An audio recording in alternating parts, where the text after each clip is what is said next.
Nah, saya akan rekam dulu. Baik, malam hari ini kita akan membahas tentang gereja. Ya. Dan topik yang saya angkat adalah kita berbicara masalah ordinansi dalam gereja. Ya, jadi ordinansi dalam gereja.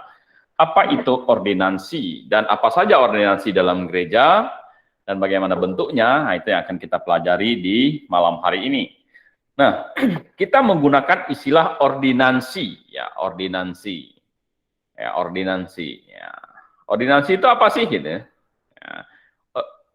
Nah, kita menggunakan istilah ordinansi bukan sakramen. Ya, jadi kita percaya bahwa dalam Alkitab ada dua ordinansi. Yang pertama adalah baptisan, yang kedua adalah perjamuan. Nah, kenapa kita menyebutnya ordinansi dan bukan sakramen? Nah, coba kita lihat ya.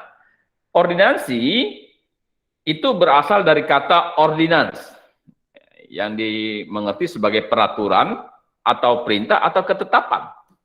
Karena memang kita temukan dalam Alkitab ada dua perintah Tuhan atau ada dua ketetapan yang Tuhan tetapkan bagi gereja yang harus dilakukan oleh gereja. Yang pertama kita dapatkan di dalam Matius pasal 28 ayat 19 sampai 20. Yang karena itu pergilah, jadikanlah semua bangsa muridku dan baptislah mereka. Jadi Tuhan perintahkan untuk membaptis. Itu adalah ordinan pertama. Yang kedua, dia bilang, perbuatlah setiap kali kamu memakan dan meminumnya untuk memperingati akan aku. Itu perjamuan Tuhan. Nah, dari sinilah kita dapatkan bahwa dua-duanya adalah perintah Tuhan. Pergi, jadikanlah semua bangsa muridku. Habis itu, perbuatlah setiap kali kamu memakannya dan meminumnya untuk memperingati akan aku. Nah, dua perintah ini, dia menggunakan kalimat perintah. Oleh sebab itulah kita bilang cocok ini disebut dengan ordinan atau sakral atau ordinansi. Ketetapan atau perintah yang Tuhan perintahkan bagi gereja. Nah, kenapa kita menggunakan istilah ordinansi dan bukan sakramen? Ya. Karena sebenarnya kata sakramen itu berasal dari bahasa Latin, ya, yang diambil oleh gereja Katolik sebagai pengajaran mereka. Sakramen bahasa dari bahasa Latin sacramentum, yang artinya kudus atau terpisah. Jadi sakramen itu berasal dari kata sacramentum, artinya kudus atau terpisah. Nah, konsepnya adalah sesuatu yang menguduskan. Jadi konsep daripada sakramen itu adalah sesuatu upacara yang menguduskan. Dan itu muncul dalam teologi Katolik. Nah, kalau di dalam Katolik mengartikan begini, bahwa kasih karunia yang menyelamatkan itu didapatkan salah satunya melalui sakramen. Jadi kasih karunia Allah yang menyelamatkan didapat melalui sakramen. Jadi kalau kita bicara dengan rekan-rekan kita dari gereja Katolik, mereka akan berkata bahwa kami percaya kasih karunia, kami percaya diselamatkan oleh kasih karunia. Tetapi jangan salah, kasih karunia yang mereka maksud adalah kasih karunia yang menyelamatkan, tetapi bisa didapatkan dalam berbagai macam elemen. Salah satu elemennya adalah sakramen. Karena itulah sakramen itu artinya kudus. Nah, makanya kalau di dalam sakramen mereka ada 7 sakramen, baptisan kudus, perjamuan kudus. Ya. Jadi ada sesuatu yang menguduskan. Ya. Baptisannya menguduskan, membuat orang suci, disucikan. Perjamuannya menguduskan, menyucikan. Makanya sebab sakramen perjamuan kudus, sakramen baptisan kudus, karena semuanya itu menguduskan. Nah, padahal kalau kita baca dalam Alkitab, apa yang membuat kita kudus? Kita bilang kasih karunia yang kita maksud berbeda dengan kasih karunia yang mereka maksud. Kasih karunia yang kita maksud adalah kita diselamatkan oleh iman, ketika kita percaya kepada Yesus Kristus, sesuai dengan 1 Yohanes pasal 2 ayat 2, bahwa ia adalah pendamai untuk segala dosa kita. Jadi segala dosa kita, maksudnya dosa kita dulu, sekarang sampai akan datang sudah ditanggung semua oleh Tuhan Yesus Kristus. Dan dosa kita sudah dibereskan, tidak ada lagi hal yang menguduskan lagi, tidak ada upacara, tidak ada apapun yang dilakukan oleh kita yang mampu menguduskan dosa kita lagi, karena semua sudah diselesaikan. Nah, oleh sebab itulah dua perintah yang Tuhan perintahkan di dalam Alkitab untuk gereja kita sebut dengan ordinansi, bukan sakramen. Jadi ordinansi adalah perintah Tuhan. Yang pertama adalah baptisan, yang kedua adalah perjamuan Tuhan. Coba kita lihat ya. Jadi ada dua ordinansi dalam gereja. Yang pertama adalah baptisan, yang kedua adalah perjamuan Tuhan. Nah, kita tidak mendapatkan ada ordinasi-ordinasi yang lain, hanya dua perintah Tuhan, yaitu baptisan dan perjamuan Tuhan. Ya, jadi itu. Ya. Terus yang pertama kita di malam hari ini kita akan membahas salah satu daripada ordinan itu, salah satu daripada perintah Tuhan bagi gereja, yaitu tentang baptisan. Ya, coba kita lihat baptisan. Ya, baptisan yang alkitabiah. Nanti kita akan melihat apakah selam atau percik. Ya, jadi baptisan yang alkitabiah apakah selam atau percik. Ya, mengapa ini penting sekali? Karena kita bilang bahwa Tuhan berkata, pergilah, jadikanlah semua bangsa muridku dan baptislah mereka, yaitu perintah membaptis, dalam nama Bapa, Anak, dan Roh Kudus, dan ajarlah mereka melakukan segala sesuatu yang kuperintahkan padamu. Ya, Tuhan mau supaya kita mengerti perintah Tuhan dengan benar, gitu kan. Nah, salah satunya ketika kita berbicara masalah baptisan, minimal ada dua praktek baptisan yang sering terjadi di dalam kekristenan. Yang pertama dilakukan dengan cara selam, yang kedua dilakukan cara percik. Sebenarnya ada satu lagi dengan bendera. Ya, jadi tapi antara selam dan percik ini mana yang benar, gitu ya? Tentu yang benar adalah yang berdasarkan firman Tuhan. Ya, selam mengklaim dia benar, percik mengklaim dia benar. Tetapi ini tidak mungkin dua-duanya benar. Kalau selam benar, berarti percik salah. Kalau percik salah, benar, berarti selam yang salah. Tidak mungkin dua-duanya benar. Ya, tidak mungkin dua-duanya benar. Ya, itu tidak mungkin. Tapi ya, bisa jadi salah satu benar atau dua-duanya tidak benar. Kalau dua-duanya benar itu tidak mungkin.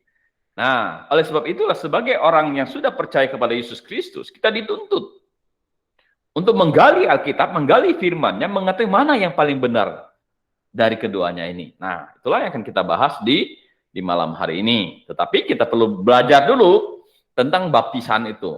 Sejarah baptisan itu seperti apa. Nah, kita lihat ya. Sejarah baptisan. Nah, ketika kita membaca Alkitab, kita dapatkan bahwa orang pertama membaptis dalam Alkitab adalah Yohanes Pembaptis. Jadi, pembaptisan yang dilakukan pertama kali dalam Alkitab itu adalah pembaptisan yang dilakukan oleh Yohanes. Oleh sebab itulah Yohanes disebut atau dipanggil dengan istilah Yohanes Pembaptis atau Yohanes Sang Pembaptis. Jadi, namanya dipanggil dengan Yohanes Pembaptis. Karena dialah orang pertama yang membaptis dalam Alkitab. Itu Yohanes Pembaptis. Nah, jadi baptisan pertama dalam Alkitab. Coba kita lihat di dalam Markus pasal 1 ayat 4 sampai 5 dikatakan gini, demikianlah Yohanes pembaptis tampil di padang gurun dan menyerukan, bertobatlah dan berilah dirimu dibaptis dan Allah akan mengampuni dosamu. Nah, jadi ketika Yohanes Pembaptis tampil, dia menyerukan pertobatan. Dan orang-orang yang bertobat memberi diri dibaptis. Ya, jadi orang-orang bertobat itu memberi diri dibaptis. Lalu datanglah kepadanya orang-orang dari seluruh daerah Yudea dan semua penduduk Yerusalem. Dan sambil mengaku dosanya, mereka dibaptis di sungai Yordan. Nah, ini baptisan pertama yang dilakukan oleh Yohanes terhadap penduduk Yudea dan penduduk Yerusalem. Dan sambil mengaku dosa, mereka dibaptis oleh Yohanes di sungai Yordan. Nah, jadi kita dapatkan pembaptis pertama dalam Alkitab adalah Yohanes Pembaptis, dan baptisan dilakukan kepada mereka yang bertobat. Orang yang bertobat yang mengaku dosanya, habis itu mereka dibaptis oleh Yohanes. Nah, jadi itulah baptisan pertama dalam Alkitab, ya. Terus kisah para rasul pasal 1 ayat 21 sampai ayat 22. Ketika Yudas Iskariot ya, mengkhianati Tuhan Yesus dan akhirnya dia gantung diri, tadinya murid 12 orang, sekarang sisa 11 orang.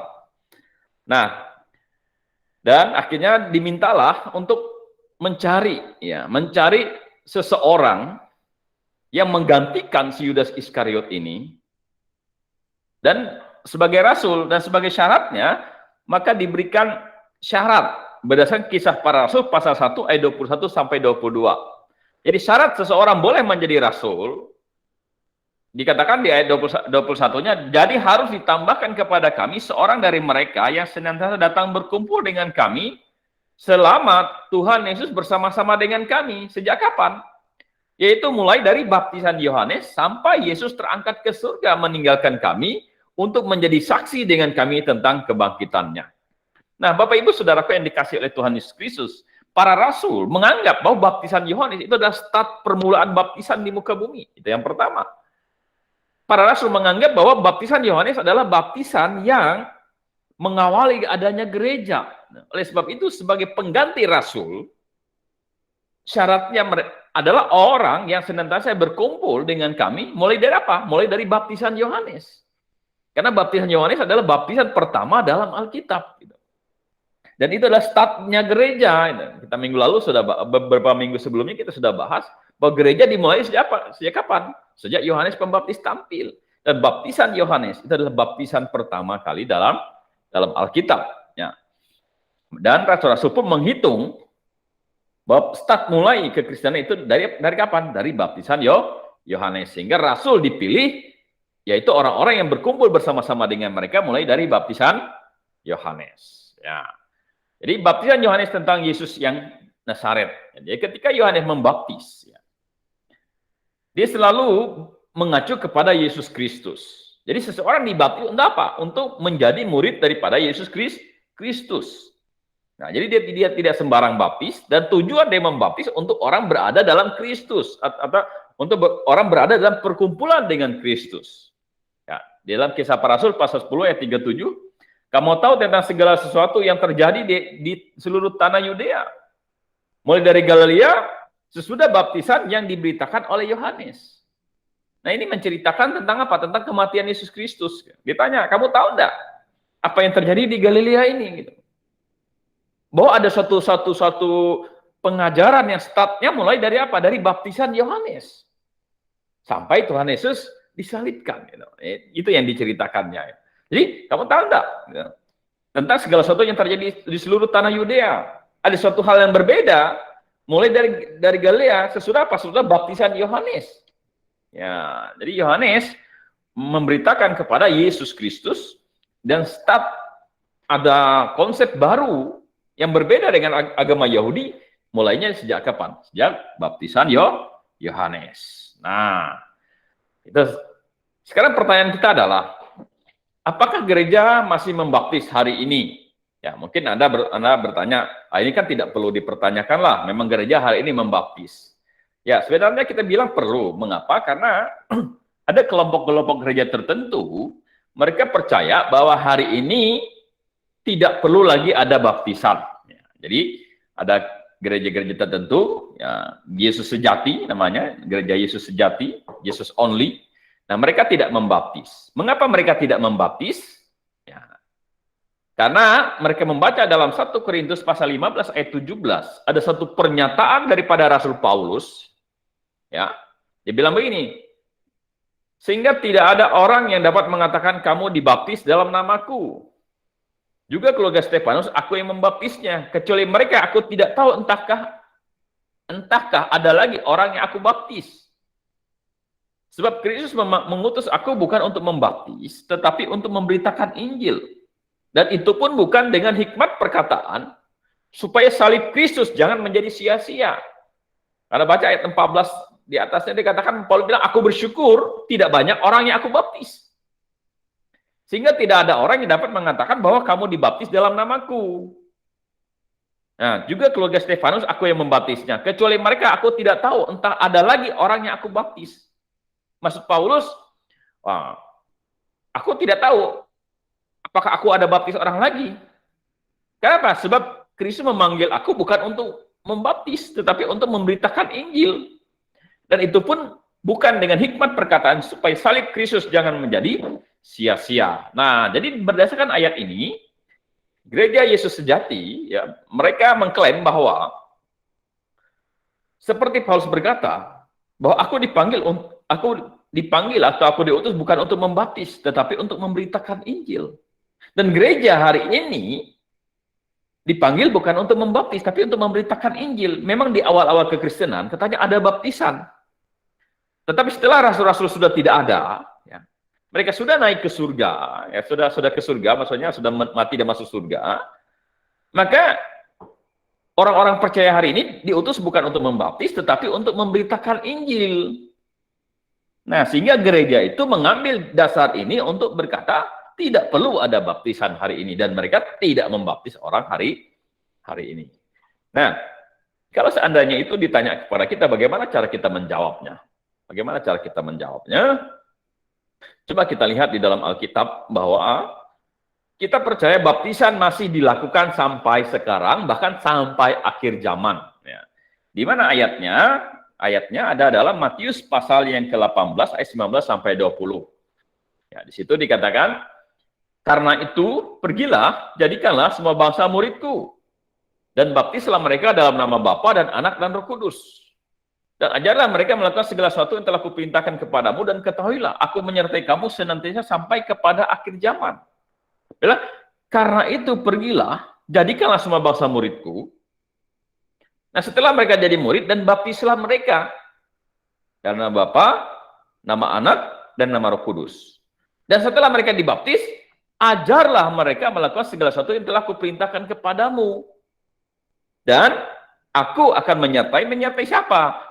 Menyertai mereka yang memberitakan Injil, menyertai mereka yang membaptis, menyertai mereka yang mengajar, sampai kepada akhir zaman. Nah, kalau kita lihat Matius pasal 28 ayat 19 sampai 20 ini bicara masalah amanat agung yang Tuhan Yesus sampaikan kepada murid-muridnya dan juga disampaikan kepada kita hari ini. Dan ada 3 hal di dalam amanat agung ini. Yang pertama adalah pergi, jadikan semua bangsa muridku. Jadi beritakan Injil. Habis itu baptislah mereka.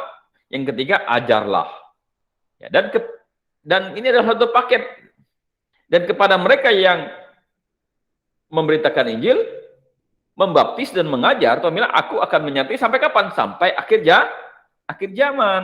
Kenapa sampai akhir zaman? Karena proses penginjilan, proses membaptis, dan proses mengajar dilakukan sampai akhir zaman. Nah, dari sinilah kita percaya bahwa baik menginjil, baik membaptis, dan mengajar orang-orang yang percaya, ya, atau yang baru percaya diajar dalam gereja, itu dilakukan oleh gereja sampai kepada akhir zaman. Akhir zaman apa? Tentu yang dimaksud di sini adalah akhir zaman daripada gereja. Kapan gereja berakhir? Kalau berdasarkan 2 Tesalonika pasal 2, ayat yang pertama sampai ayat yang ke-12, sampai Tuhan datang untuk yang kedua kali fase pertama. Ya, jadi kedatangan Tuhan ada 2 fase. Yang pertama di awan-awan, yang kedua dia menginjakkan kakinya di bukit Zaitun. Yang pertama sebelum masa tribulasi, yang kedua itu di akhir masa tribulasi atau masa sengsara. Ya, jadi Tuhan datang di awan-awan, kedatangan yang kedua fase pertama menjemput orang-orang percaya zaman ke gereja. Jadi kita bertemu dengan Tuhan di angkasa. Ya, baik waktu itu kita masih hidup atau kita sudah meninggal yang di dalam Kristus. Kita akan dibangkitkan, akan bertemu dengan Tuhan di awan-awan, lalu langsung bersama dengan Tuhan di surga. Nah, jadi dari sinilah kita melihat bahwa perintah membaptis itu dilakukan sampai akhir zaman, sampai kedatangan Tuhan kedua fase pertama, menjemput orang percaya, menjemput jemaatnya. Nah, pertanyaannya adalah, apakah Tuhan sudah datang hari ini? Kita bilang belum. Nanti kalau belum sampai pada akhir zaman itu. Kalau begitu, baptisan masih dilakukan oleh gereja, menginjil masih dilakukan oleh gereja, mengajar masih dilakukan oleh gereja. Jadi saya katakan bahwa adalah salah satu konsep gereja yang mengajarkan bahwa hari ini tidak perlu ada baptisan. Lalu bagaimana kita menyingkapi kata-kata Paulus itu? Ya, dikatakan bahwa sebab Kristus mengutus aku bukan untuk membaptis, tetapi untuk memberitakan Injil. Maksud Paulus adalah, ya, dia dipanggil oleh Tuhan untuk menjadi rasul. Apa tugas rasul? Dia pergi kemana-mana memberitakan Injil. Nah, kalau sudah ada orang percaya, diserahkan kepada jemaat setempat. Jadi dia dirikan jemaat, diangkat penetua di situ, dia angkat misalnya gembala di situ, dan mereka lah yang membaptis. Dia pergi lagi ke tempat lain memberitakan Injil. Maka Paulus dikenal dengan ada beberapa perjalanan misi Paulus. Dan dia bilang, aku tidak tahu. Ya, siapa lagi yang aku baptis? Ya memang dia tidak tahu, karena dia juga tidak tahu akhir daripada hidupnya. Tapi itu tidak mengajarkan kepada kita bahwa gereja tidak membaptis hari ini. Ya, itu adalah satu pertanyaan penting, bahwa apakah gereja masih membaptis? Kita bilang masih, karena itu dilakukan sampai akhir zaman. Nah, ada orang berkata begini, oh, baptisan Yohanes itu sebenarnya adalah bukan baptisan gereja. Ya, jadi baptisan Yohanes bukanlah baptisan gereja. Karena katanya baptisan Yohanes itu adalah dia meniru baptisan orang Yahudi atau baptisan dalam perjanjian lama. Nah, jadi ada kelompok-kelompok tertentu berkata bahwa sebenarnya gereja tidak dimulai sejak zaman Yohanes. Kenapa? Ya, karena katanya ada baptisan orang Yahudi atau ada baptisan orang perjanjian lama, gitu. Atau minimal Yohanes meniru baptisan orang perjanjian lama atau meniru baptisan orang Yahudi, gitu. Sehingga kalau dia meniru baptisan orang Yahudi, maka baptisan Yohanes bukanlah baptisan pertama. Ya, padahal kita sudah bahas di ayat-ayat tadi bahwa baptisan pertama dalam Alkitab adalah baptisan yang dilakukan oleh Yohanes. Nah, coba kita pelajari. Tetapi sebelumnya kita berkata bahwa baptisan Yohanes itu bukanlah baptisan Yahudi dan bukanlah baptisan perjanjian lama. Karena baptisan Yohanes adalah baptisan bagi gereja atau baptisan gereja lokal. Coba kita lihat ya. Nah, pendapat yang berkata bahwa baptisan Yohanes adalah baptisan Yahudi atau dia meniru baptisan Yahudi, ya, ini dikenal dengan istilah prostate baptisan, ya, yaitu apa itu? Nah, kata mereka bahwa dalam Yahudi itu ya, ada namanya baptisan atau ritual, ya, ritual baptisan. Yaitu ritual orang-orang non-Yahudi yang mau masuk ke agama Yahudi dilakukan dengan masuk ke dalam air atau dibaptis Yahudi. Jadi maksudnya begini, prostate baptism itu apa? Itu adalah orang-orang non-Yahudi yang masuk ke agama Yahudi. Nah, katanya mereka itu perlu dimasukkan ke dalam air atau dikenal dengan istilah baptisan Yahudi. Ya. Dan karena itulah mereka bilang, oh, Yohanes itu sebenarnya meniru daripada baptisan Yahudi yang dimasukkan ke dalam air itu juga. Nah, bagaimana jawab kita? Kita bilang bahwa sebenarnya kita tidak tahu juga ya, prostate baptism itu dimulai sejak kapan. Kita tidak tahu. Dan kita baca dalam Alkitab Perjanjian Lama, kita tidak ada dalam Alkitab Perjanjian Lama. Kita menemukan bahwa ada satu perintah kepada orang-orang non-Yahudi yang masuk ke dalam agama Yahudi, biasanya mereka memberi diri untuk disunat. Jadi memberi diri untuk disunat. Ya. Kita tidak temukan bahwa ada pengajaran dalam Alkitab Perjanjian Lama, orang-orang Yahudi membaptis orang atau memasukkan orang ke dalam air ya, untuk menjadi agamanya orang Yahudi. Nah, ada yang berkata, oh, itu ada sebelum Yesus Kristus. Maksudnya sebelum Yesus Kristus, jadi baptisan Yohanes itu dilakukan meniru, karena itu terjadi sebelum Yesus Kristus. Ada yang berkata sesudah Yesus Kristus. Tapi kita bilang, apapun itu berbeda sekali dengan baptisan Yohanes Pembaptis. Kenapa? Karena ada pun dalam Perjanjian Lama yang namanya baptis. Ya, maksud persamaan kata baptis dalam Perjanjian Lama itu adalah upacara pembasuhan. Nah, tetapi pembasuhan dimaksud di situ adalah pembasuhan terhadap sesuatu yang menajiskan. Misalnya ada orang yang kena kusta atau kena lelehan, dia harus membersihkan dirinya, membenamkan dirinya di dalam air. Setelah itu dia baru dinyatakan tidak najis lagi. Ya, kalau misalnya ada orang melakukan tindakan apa, itu kan dia disucikan di air gitu. Dan upacara namanya pembasuhan itu dimasukkan ke dalam air, biasanya air mengalir gitu ya. Nah, tetapi kan itu upacara untuk membersihkan kenajisan. Gitu. Nah, itu tidak ada hubungannya dengan baptisan orang percaya. Gitu. Karena baptisan orang percaya adalah tanda untuk menggabungkan diri dalam sebuah jemaat, bukan untuk pembasuhan. Tetapi kita bilang ini hanyalah konsep atau semacam rumor gitu kan, yang tidak ada dalam Alkitab. Yang ada dalam Alkitab, orang menjadi anggota Yahudi harus disunat. Ya, harus disunat, itu ada dalam Alkitab. Nah, dan kita berkata bahwa baptisan Yohanes adalah baptisan yang pertama. Nah, kalau begitu, apa kata Alkitab? Nah, Alkitab mengajarkan baptisan awal adalah baptisan Yohanes, ya, bukan baptisan yang lain. Gitu. Coba kita lihat ya. Matius 21 ayat 25, kalau Anda baca. Nah, ini ketika Tuhan Yesus dicobai oleh orang-orang Yahudi, dicobai, ya. Maka dia bertanya kepada mereka, dari manakah baptisan Yohanes? Dari surga atau dari manusia? Mereka memperbincangkannya di antara mereka dan berkata, jika kita akan dari surga, ya akan berkata kepada kita, kalau begitu mengapa kamu tidak percaya kepadanya? Baptisan Yohanes dari surga. Nah, Bapak Ibu Saudaraku yang dikasih oleh Tuhan Yesus Kristus, kalau Anda baca, saya akan baca ya, Matius pasal yang ke-21 ya. Jadi Matius pasal 21 sebelum ayat 25-nya itu, ya, coba saya akan buka Alkitab ya.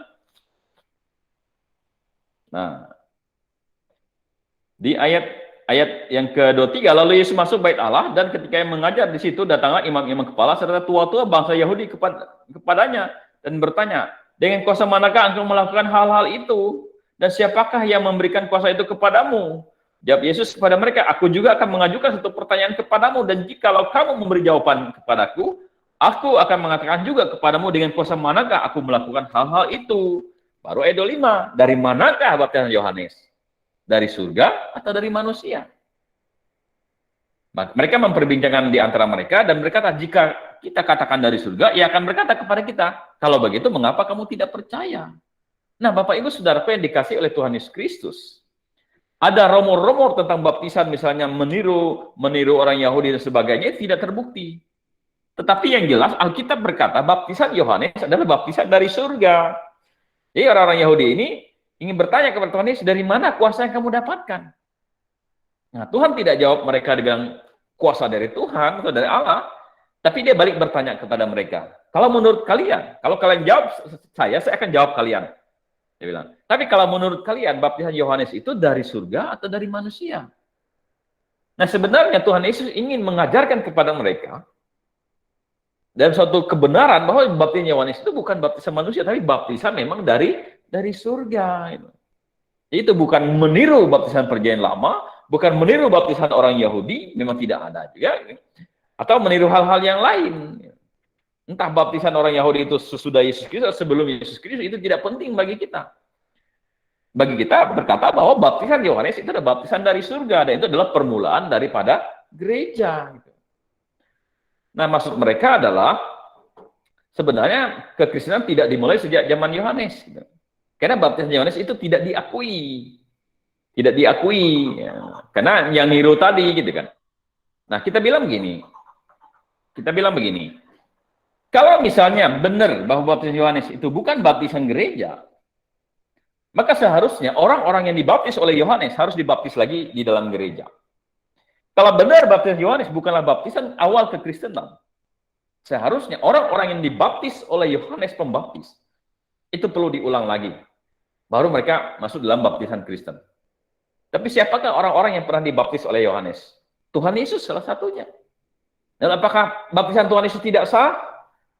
Apakah baptisan Yesus bukan baptisan dalam kekristenan yang nanti dia akan mengembalakan orang-orang yang dibaptis oleh Yohanes? Tidak. Rasul-rasul dibaptis oleh Yohanes? Siapa yang membaptis mereka ulang? Adakah mereka dibaptis ulang? Tidak ada. Karena baptisan Yohanes adalah baptisan gereja. Nah, jadi itu ya. Jadi konsep yang berkata bahwa itu meniru itu adalah konsep yang keliru atau konsep yang salah. Coba kita lihat. Kalau begitu, apa makna baptisan? Nah, jadi kalau begitu, apakah makna kita dibaptis? Untuk apa kita dibaptis? Dan apa makna sesungguhnya yang ada di dalam baptisan? Yang pertama, kita bilang, baptisan ditulis di dalam Alkitab sebagai tanda pertobatan. Ya. Di Markus 1 ayat 4, demikianlah Yohanes Pembaptis tampil di padang gurun dan menyerukan, bertobatlah dan berilah dirimu dibaptis, dan Allah akan mengampuni dosamu. Jadi baptisan itu punya hubungan yang erat dengan pertobatan. Jadi orang yang sudah bertobat, sudah menerima Yesus sebagai Tuhan dan Juru Selamat, harus memberi diri dibaptis. Jadi karena itu, kenapa? Karena baptisan tanda seseorang sudah bertobat. Jadi seseorang bertobat oleh berita Injil. Injil itu apa? Yesus mati, dikubur dan bangkit, dan itu adalah lambang daripada baptisan. Nah, coba kita cek lagi yang lebih jelas di dalam Matius pasal 3 ayat 11. Dia bilang, aku membaptis kamu dengan air sebagai tanda pertobatan. Nah, jadi baptisan itu adalah tanda pertobatan. Tetapi ia yang datang kemudian daripadaku lebih berkuasa daripadaku, dan aku tidak layak melepas kasutnya. Ia akan membaptis kamu dengan Roh Kudus dan dengan api. Jadi, baptisan punya makna pertama adalah sebagai tanda pertobatan. Artinya, ketika kita sudah sungguh-sungguh mengakui Yesus telah mati, telah dikubur dan telah bangkit, dan kita menerima Dia sebagai Tuhan dan Juru Selamat, nanti kita sudah diselamatkan. Dan bukti kita sudah bertobat, kita mengumumkan keselamatan kita di hadapan jemaat. Bahwa saya sudah bertobat, saya sudah terima Tuhan Yesus, saya memberi diri saya dibaptis. Ya. Jadi kenapa? Karena baptisan itu tanda pertobatan. Jadi bukan supaya bertobat, ya. Tapi tanda bahwa saya sudah bertobat, ada memberikan diri saya dibaptis. Nah, karena Matius bilang, aku membaptis kamu dengan air, kata Yohanes, tetapi sebagai tanda pertobatan. Karena tanda pertobatan, maka orang-orang yang boleh dibaptis adalah orang-orang yang sudah bertobat. Kalau belum bertobat, boleh dibaptis? Tidak. Baik, sudah bertobat belum? Belum. Berarti belum boleh dibaptis. Ya, jadi terus ya. Makna yang kedua adalah baptisan melambangkan Injil yang sudah kita terima atau bersatunya kita dengan Kristus. Ya, jadi melambangkan Injil. Ya. Roma pasal 6 ayat 3 sampai 5. Atau tidak tahukah kamu bahwa kita semua yang telah dibaptis dalam Kristus telah dibaptis dalam kematiannya? Dengan demikian kita telah dikubur bersama-sama dengan Dia oleh baptisan dalam kematiannya. Supaya sama seperti Kristus telah dibangkitkan dari antara orang mati oleh kemuliaan Bapa, demikian juga kita akan hidup dalam hidup yang baru. Sebab jika kita telah menjadi satu dengan apa yang sama dengan kematiannya, kita juga akan menjadi satu dengan apa yang sama dengan kebangkitannya. Jadi sebenarnya baptisan itu melambangkan apa? Melambangkan mati, dikubur, dan bangkit bersama dengan Kristus. Jadi kita mati bersama Kristus. Kita dikubur bersama dengan Kristus, dan kita dibangkitkan bersama-sama dengan Kristus. Dan apa itu mati, dikubur, dan bangkit? Ya, kalau Anda baca dalam 1 Korintus pasal 15 ayat 1 ayat 2 dan ayat 3 sampai ayat 2, 3 dan 4 dalam 1 Korintus 15 dikatakan begini, oleh Injil itu kamu diselamatkan asal kamu teguh berpegang kepadanya. Sebab yang sangat penting telah kusampaikan kepadamu, Yesus telah mati, telah dikubur dan bangkit sesuai dengan kitab suci. Jadi oleh Injil itu kamu diselamatkan. Apa Injil itu? Itu Yesus mati, dikubur, dan bangkit. Jadi maksudnya begini. Maksudnya, bagaimana kita diselamatkan? Kita diselamatkan karena Yesus telah mati, Dia di kayu salib, Dia dikubur, dan Dia telah bangkit. Dan itu adalah berita Injil. Yesus mati, dikubur, dan bangkit untuk menanggung semua dosa kita. Dosa kita dulu, dosa kita sekarang, dosa kita akan datang.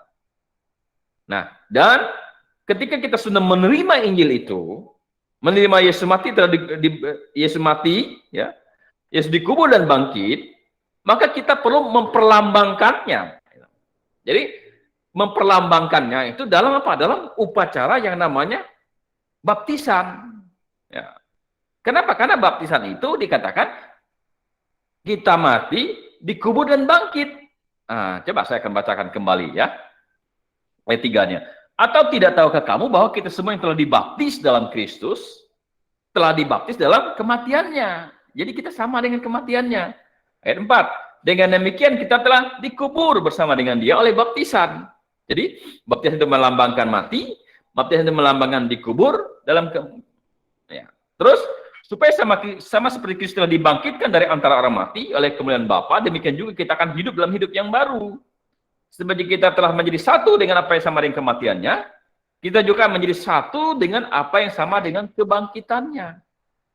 Jadi, orang-orang yang sudah menerima Injil, bahwa percaya setelah mati, dikubur dan bangkit, menanggung semua dosa dia, dan dia menerima Tuhan sebagai Tuhan dan Juru Selamat, dia sudah diselamatkan, maka dia perlu memperlambangkannya.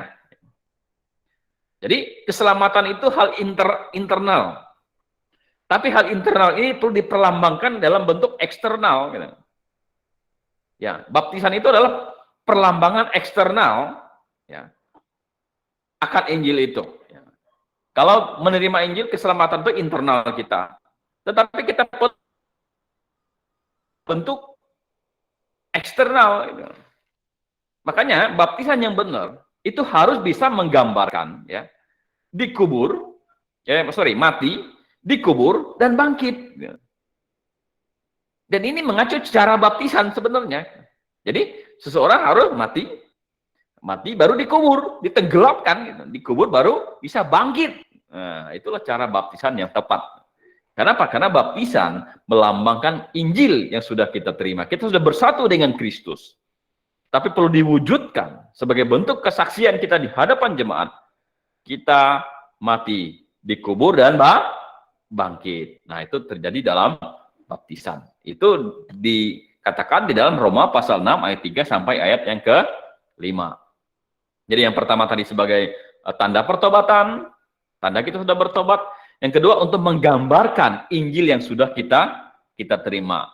Dan satu hal yang menarik ya, bahwa ada dua ordinansi atau dua perintah Tuhan bagi gereja. Yang pertama adalah baptisan, yang kedua adalah perjamuan Tuhan. Dan kedua-duanya ini menggambarkan Injil. Ya. Baptisan, mati, dikubur, dan bangkit untuk menanggung dosa manusia. Itu ada Injil. Gitu. Perjamuan Tuhan bagaimana? Ada tubuh dan darah. Ada kematian Yesus Kristus. Ya.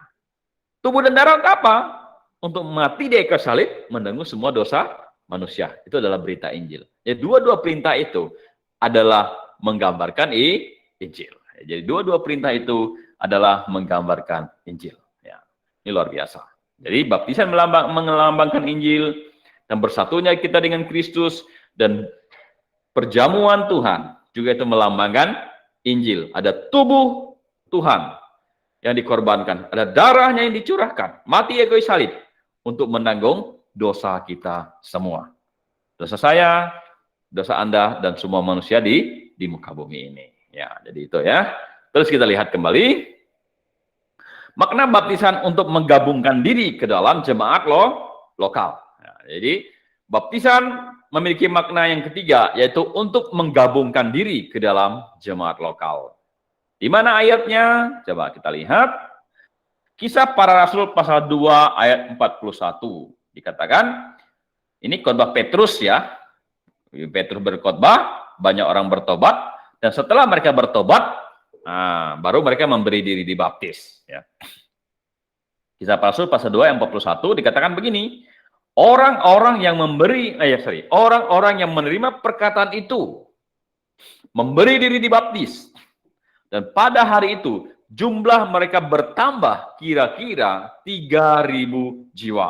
Wow, ini luar biasa ya. Petrus sekali berkhotbah 3.000 jiwa ya. Hari ini hamba Tuhan berkhotbah 3.000 belum tentu 1 jiwa bertobat. Ya, Petrus luar biasa ya. Jadi Petrus berkhotbah, mereka mendengarkannya, akhirnya mereka menerima perkataan itu. Mereka diselamatkan. Setelah mereka diselamatkan, mereka memberi diri dibaptis. Dan pada hari itu, ya, karena ada 3.000 orang yang dibaptis, maka Tuhan menghitung jumlah gereja bertambah, jumlah anggota gereja bertambah kira-kira 3.000 jiwa. Kenapa ada pertambahan 3.000 jiwa? Karena ada 3.000 jiwa itu dibaptis. Nah, dari sinilah kita melihat bahwa penambahan anggota jemaat mula-mula pada waktu itu dihitung dengan adanya orang dibaptis. Jadi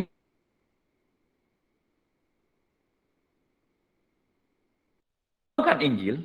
Yang ketiga adalah syarat untuk masuk menjadi anggota gereja. Ya, seseorang yang menggabungkan diri ke sebuah jemaat harus memberi diri dibaptis. Oleh sebab itulah gereja yang benar. Ya, saya katakan kembali bahwa gereja yang benar, keanggotaan jemaat harus jelas. Dan bagaimana cara masuk menjadi anggota jemaat? Oh, hari ini di gereja ada berbagai macam cara. Ada 1-2 kali orang datang, kasih formulir, mau jadi anggota atau tidak. Ada yang begitu.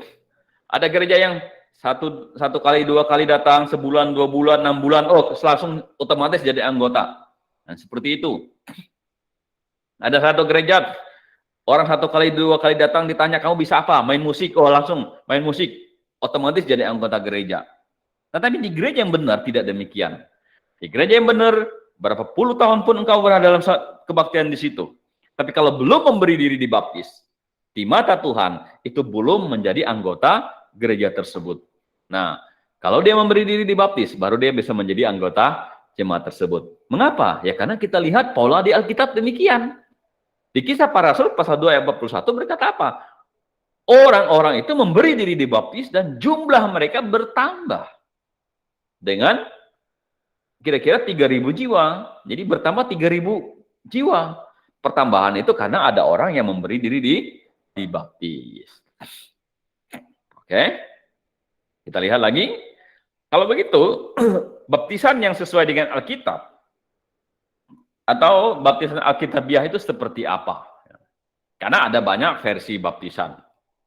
Ya, ada baptisan di kibar bendera, ada di selam, ada baptisan di percik, ada baptisan anak-anak, ada baptisan bayi, ya, ada yang dituangkan, ada yang orang mau mati buru-buru dibaptis dan sebagainya.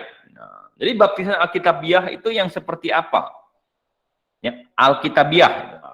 Alkitabiah itu maksudnya sesuai Alkitab, ya. Nah, coba kita melihat bahwa baptisan Alkitabiah itu minimal ada beberapa hal yang benar. Yang pertama, baptisan Alkitabiah ditujukan kepada orang benar atau orang yang sudah dibenarkan atau orang yang sudah diselamatkan. Jadi, orang yang boleh dibaptis itu adalah haruslah orang yang sudah diselamatkan atau sudah dibenarkan oleh Allah, atau kita singkat dengan orang benar. Mengapa? Ya karena kita sudah bahas tadi bahwa itu adalah tanda pertobatan. Jadi orangnya harus bertobat dulu baru boleh dibaptis. Dan baptisan itu melambangkan Injil. Karena baptisan melambangkan Injil, berarti baptisan itu ditujukan kepada orang yang sudah menerima Injil. Kalau dia belum menerima Injil, mana boleh dibaptis. Kalau dia belum bertobat, mana boleh dibaptis. Gitu. Nah, coba kita lihat di Alkitab. Ya. Coba kita lihat. Di dalam Kisah Para Rasul pasal 8 ayat 36 sampai Kisah Para Rasul pasal 8 ayat 36 sampai 38. Ini sida-sida dari Ethiopia bersama dengan Filipus. Filipus sedang memberitakan Injil ya, tentang Yesus Kristus yang tertulis dalam kitab Yesaya kepada sida-sida itu. Dan dalam perjalanan akhirnya dia bertobat, dia percaya dan ingin memberi diri dibaptis. Nah, coba kita lihat ya. Saya akan bacakan bagi kita. Mereka melanjutkan perjalanan mereka dan tiba di suatu tempat yang ada air. Nah, jadi ada air ya. Lalu kata sida-sida itu, lihat di situ ada air. Apakah halangannya jika aku dibaptis? Apa kata-kata si itu? Apa kata-kata Filipus? Oh ya, silakan baptis. Bukan. Ayat 37. Saud Filipus, jika Tuhan percaya dengan segenap hati, boleh. Jawabnya, aku percaya bahwa Yesus Kristus adalah anak Allah. Jadi Filipus tidak berkata, oh tunggu airnya banyak. Oh tunggu hatimu sudah siap. Tidak. Dia katakan, jika Tuhan percaya dengan segenap hati,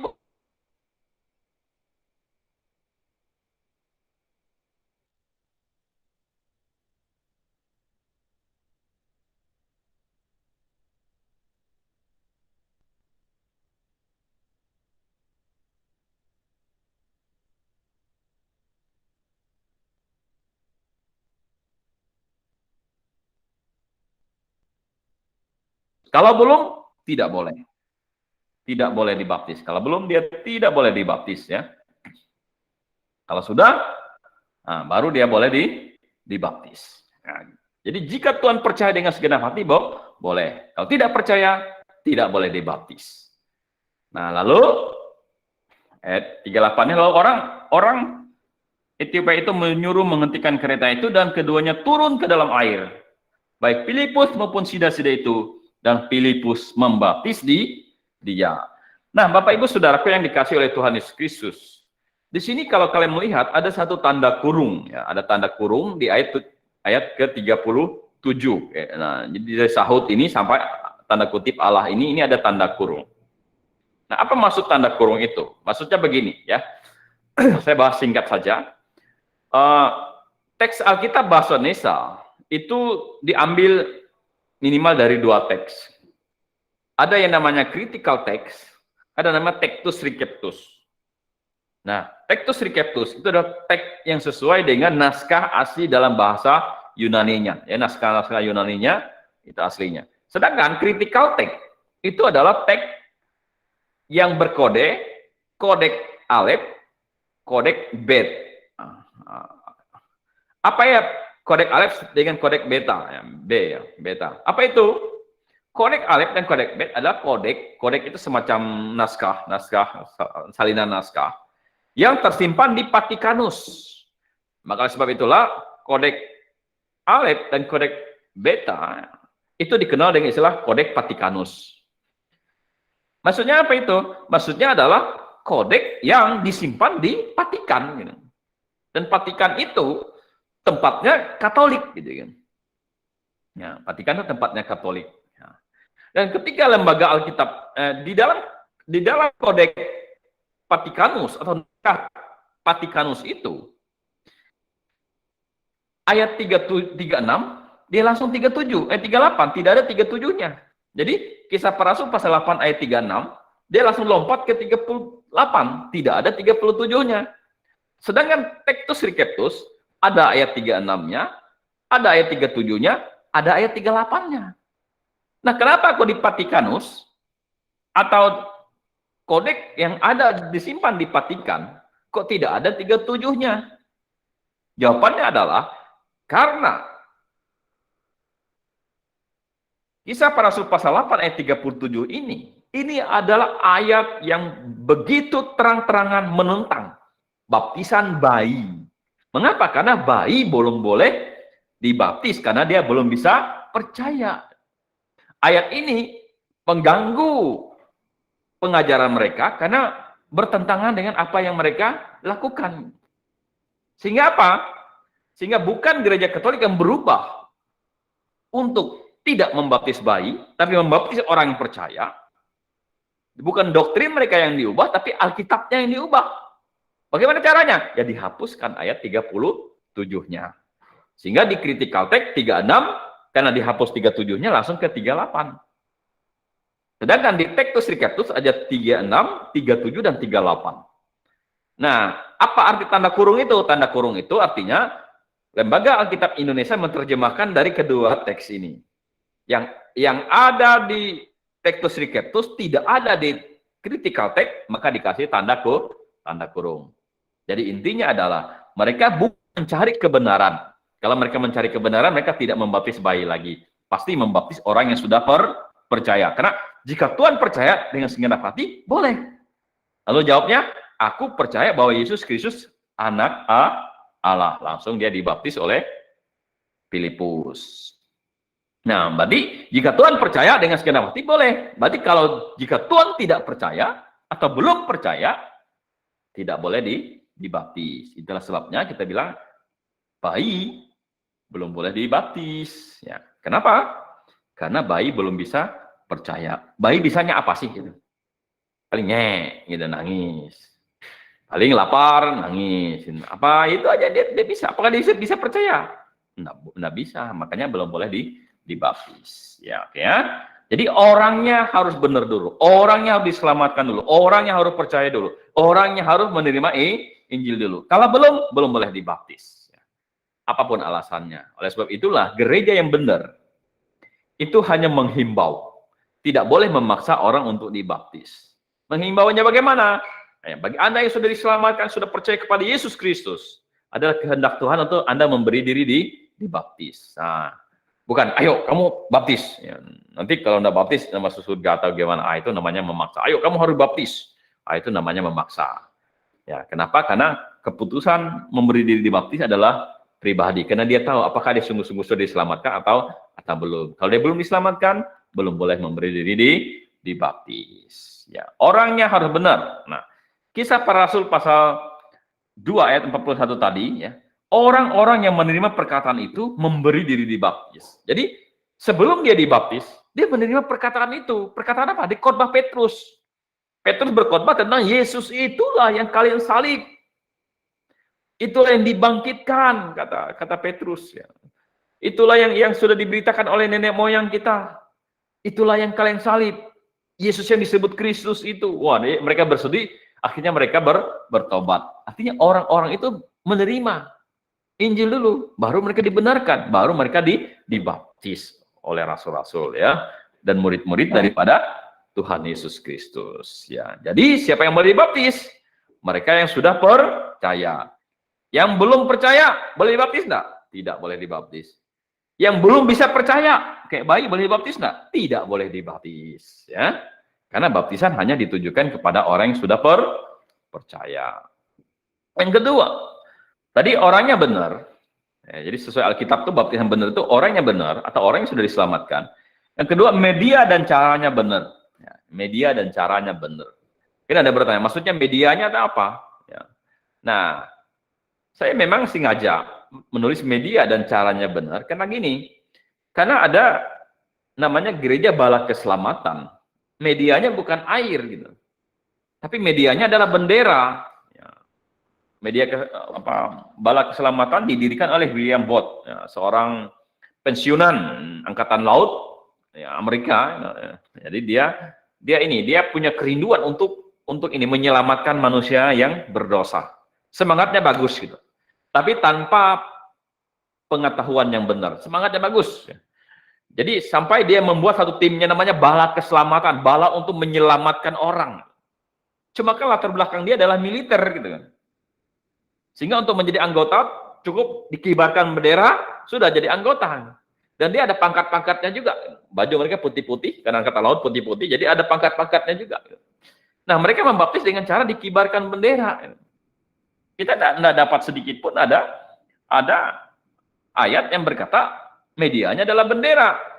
Tapi yang kita dapatkan medianya adalah air gitu. Kenapa? Ya tadi baru saja kita baca tentang sida-sida, dia bilang lihat di situ ada air. Apa halangannya aku dibaptis? Berarti ada air.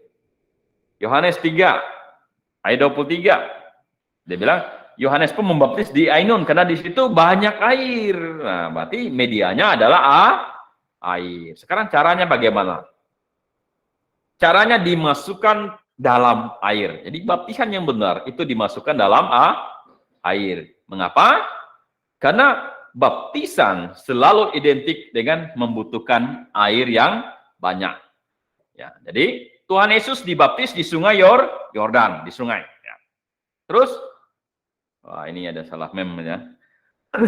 Yohanes pasal 3 ayat 23, akan tetapi Yohanes pun membaptis juga di Ainun, dekat Salim. Kenapa dia membaptis di sana? Jawabannya adalah sebab di situ banyak air dan orang-orang datang ke situ untuk dibaptis. Nah, kenapa harus butuh banyak air? Ya karena orang yang dibaptis harus dimasukkan ke dalam air atau ditenggelamkan di dalam air. Jadi ditenggelamkan ke dalam air. Makanya kalau percik sebenarnya tidak perlu ke sungai, ya cukup ambil air minum 1 gelas, percik gitu kan. Nah itu, jadi tidak perlu butuh banyak air. Sedangkan butuh banyak air mengindikasikan baptisan yang benar dimasukkan ke dalam air. Ya. Terus yang kedua adalah baptis artinya selam. Ya, ini dari ensiklopedia. Ya. Kata baptiso berasal dari bahasa Yunani baptiso. Ya, baptisan itu bahasa kata baptiso Translate-nya baptizo, asal-usul katanya adalah kata bapto, ya, yang berarti menenggelamkan, ya, menenggelamkan. Jadi kalau percik apa? Rantiso, rantis. Ya, itu baru percik. Kalau baptizo itu artinya menenggelamkan. Kata "oh" itu artinya saya menenggelamkan. Nah, jadi dari katanya saja artinya sudah selam, sudah selam. Jadi, ya. Oh, ada orang bilang ada tuh di dalam perjanjian lama, ya, kata selam, ya, baptis, tapi tidak mengacu ditenggelamkan. Misalnya katanya baptis itu bisa berarti mencuci tangan. Nah, contohnya apa? Contohnya katanya misalnya perkakas bait Allah itu harus di kaki-kakinya harus dibaptis. Nah, baptis maksudnya dimasukkan apa? Dimasukkan begitu katanya. Nah, itu kan tidak tenggelam gitu. Nah, kita bilang makna itu ada namanya makna generik ya. Bahasa generiknya ya intinya apa? Dimasukkan. Ya walaupun cuma kaki ya itu dimasukkan gitu. Ya. Tapi hampir semua kata selam selalu mengacu kepada ditenggelamkan di dalam air. Ya, ditenggelamkan. Katanya misalnya mencuci tangan itu menggunakan istilah baptiso. Berarti baptiso bisa arti mencuci. Betul gitu. Ada penggunaan kata seperti itu. Tapi tetap cara menyucinya apa? Ya tangan itu dimasukkan ke dalam air itu gitu. Ya jadi intinya apa? Dimasukkan ke dalam air. Intinya bukan dipercik gitu. Nah, dari kata baptiso itu arti menenggelamkan, bukan percik. Kalau percik apa? Rantiso itu percik ya. Terus diganti huruf dalam King James versi. Ya, jadi versinya King James. Ya. Ini maksudnya apa? Ya, begini. Pada tahun 1611, ya, jadi 1611, ya, ketika Raja James, Raja Anglikan Katolik ya, kalau di Roma itu namanya Vatikan, yaitu Katolik yang pusatnya di Roma, tapi Katolik yang pusatnya di Inggris namanya apa? Anglikan. Dan sistem sana adalah kerajaan. Jadi raja itu adalah kepala gereja. Ya, jadi di Anglikan itu kepala gereja adalah raja. Raja adalah kepala gereja. Jadi dan raja tentu dia beragama Katolik. Ya. Dan ketika Raja James memerintahkan ahli-ahli bahasa untuk menerjemahkan Alkitab, perjanjian lama dari bahasa Ibrani, perjanjian baru bahasa Yunani, ke dalam bahasa Inggris. Karena orang-orang Inggris sulit mungkin bahasa Ibrani, tidak semua paham bahasa Yunani, supaya bisa Alkitab ini dibaca dan dipahami oleh orang-orang Inggris, dia minta untuk menerjemahkan perjanjian lama dan perjanjian baru, bahasa Ibrani dan bahasa Yunani ke dalam bahasa Inggris. Ya. Jadi dipanggillah ahli-ahli bahasa, 70-an lebih ahli bahasa untuk menerjemahkan Alkitab ke dalam bahasa Inggris. Nah, jadi ahli-ahli bahasa ini menerjemahkan, tetapi mereka mengalami suatu masalah. Kenapa?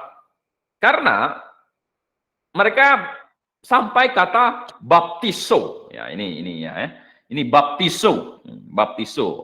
Kenapa masalah mereka dikata ini? Masalahnya adalah gini.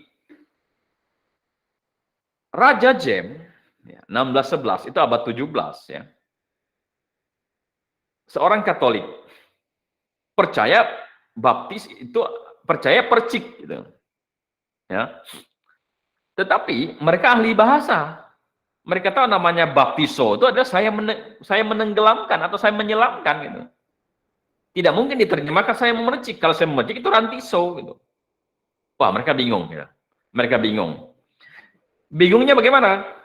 Bingungnya begini, kalau misalnya kita terjemahkan saya menyelamkan, wah itu kita bisa dipenggal kepala gitu. Kan ini raja yang berkuasa gitu. Yang waktu itu mungkin HAM itu masih belum ini, hak asasi manusia masih tidak seperti sekarang gitu. Terserah raja kalau dia marah dibilang penggal ya penggal gitu. Apalagi bertentangan dengan ajaran gereja pada waktu itu. Gereja negara lagi gitu. Tapi kalau kita terjemahkan saya memercik, itu bertentangan dengan hati nurani mereka. Mereka tahu saya memercik itu rantiso, bukan baptiso. Lalu bagaimana caranya? Mereka akhirnya ambil jalan tengah. Ya. Kalau mereka bilang jalan tengah, tapi kalau saya bilang itu jalan kompromi. Jalan tengahnya bagaimana? Nah ini, lihat ya. Ini baptiso itu berasal dari bahasa Yunani. Yang hurufnya itu beta, alpha, p, tau, iota, zeta, omega. Nah, jadi mereka tidak menerjemahkan saya menenggelamkan, gitu. Tetapi mereka menerjemahkan, tetapi mereka hanya mengganti hurufnya saja. Beta, mereka ganti dengan B, alpha, mereka ganti dengan A, ya. P, mereka ganti dengan P, tau, mereka ganti dengan T, iota, mereka ganti dengan I, zeta, ya. Mereka ganti dengan S, omega, oh bingung mereka, omega tidak ada dalam abjad Latin. 26 abjad Latin itu tidak ada omega. Nanti jadi bagaimana? Ya. Akhirnya mereka balik saja, ya. Jadi karena tidak ada dibalik W-nya itu dibalik jadi M. Jadi kalau dibaca jadi baptism, nah, jadi baptism. Ya, jadi itu tidak diterjemahkan apa-apa, cuma diganti huruf saja. Nah, kita lihat inilah jalan komprominya. Seandainya pada waktu itu mereka memilih untuk tidak kompromi, maka ada dua kemungkinan. Kemungkinan pertama, raja bertobat. Wah, rupanya ini salah selama ini ya. Bukan saya memercik, yang benar adalah saya menenggelamkan atau membaptis, atau saya menenggelamkan. Dan akhirnya dia bertobat, bisa jadi. Tapi kalaupun dia tidak bertobat, mungkin kemungkinan kedua memang mereka dipenggal. Tapi ketika mereka dipenggal, maka berita itu akan menyebar. Kenapa mereka dipenggal? Karena mereka menerjemahkan Alkitab dengan benar. Dan kalau waktu itu mereka tidak kompromi, sekalipun akhirnya mereka dipenggal, maka kesalahan percik tidak sebesar hari ini. Ya, gereja-gereja percik, ya, ketika mereka membaca, misalnya saya baca Matius pasal yang ke-28 ayat 19, karena itu pergilah jadikanlah semua bangsa muridku dan selamlah mereka dalam nama Bapa, Anak dan Roh Kudus. Oh, dia bilang Yohanes pun menyelamkan di Ainun. Kenapa? Karena di situ banyak air. Nah, kalau begitu, tidak perlu orang sekolah teologi tahu baptisan yang benar itu pasti diselamkan. Nih, pergilah, jadikan semua bangsa muridku dan selamkanlah mereka. Setiap kali ketemu baptis, itu diterjemahkan langsung selamlah mereka. Nah, jadi tidak ada orang yang salah sebanyak hari ini, gitu kan. Nah, Bapak Ibu Saudara komunikasi. Jadi mereka kompromi. Dan akhirnya apa? Akhirnya banyak orang masih terjebak dalam rantis, percik. Ya. Padahal baptisan artinya diselamkan. Kalau waktu itu mereka tidak kompromi, saya yakin kesalahan percik tidak sebesar hari ini. Anak-anak yang sudah bisa baca pasti bisa protes pendetaannya. Oh, di sini ku bacanya diselamkan. Kenapa Pak Pendeta aku percik? Atau Pak Pendetanya pun juga ketika baca itu malu-malu, iya masa saya percik, di sini kok jelas-jelas selam. Nah, maka yang percik itu pasti akan lambat laun dia pasti akan mengecil, kalau bisa menjadi hilang. Tapi taruhannya adalah kepala mereka, karena mereka ambil jalan tengah. Maka hari ini ya, rantis masih bisa diterima oleh banyak kekristenan, terutama bagi mereka yang tidak mau belajar, tidak mau mencari mana yang benar. Oke ya. Terus melambangkan mati, dikubur dan bangkit. Nah, jadi sebenarnya baptisan itu sesuai dengan Roma pasal 6 ayat 2 sampai ayat yang kelima. Mati, dikubur dan bangkit bersama dengan Kristus. Dan itu hanya bisa dilakukan dengan cara diselamkan. Coba lihat ya. Nah, ini. Ya, ini baptisan. Itu orangnya lagi dimasukkan ke dalam air. Nah, kalau misalnya ini lambangnya mati dia, baru dikubur, ya, ditenggelamkan, dikubur di dalam air. Setelah dikubur baru dia bisa bangkit. Nah, kalau seseorang dipercik, ya, itu dikuburnya bagaimana gitu loh. Misalnya ada mayat nih, kita kubur dengan satu mangkok pasir gitu. Bisa enggak? Enggak bisa. Satu mangkok air dipercik. Itu kayak orang dikubur dengan satu mangkok pasir gitu. Bisa enggak? Enggak bisa. Maka cara yang benar itu karena dia melambangkan Injil, mati dikubur dan bangkit. Nah, itu perlambangannya hanya bisa dilambangkan oleh selam. Itu ya. Ya. Jadi dengan demikian cara yang benar itu adalah dimasukkan ke dalam air. Nah, hari ini ya banyak kesalahan karena kita juga banyak salah istilah. Ya. Baptis itu artinya selam.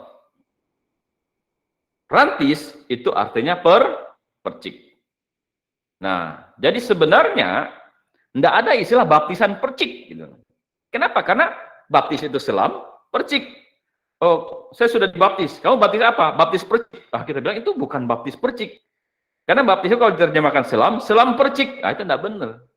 Yang benar itu kamu sudah diselamkan atau sudah percik, kamu sudah dibaptis atau kamu sudah dirantis. Tidak ada baptis percik. Kenapa? Karena baptis itu selam, percik itu rancu. Kalau dibilang, oh baptis percik, itu rancu. Yang benar itu selam atau percik.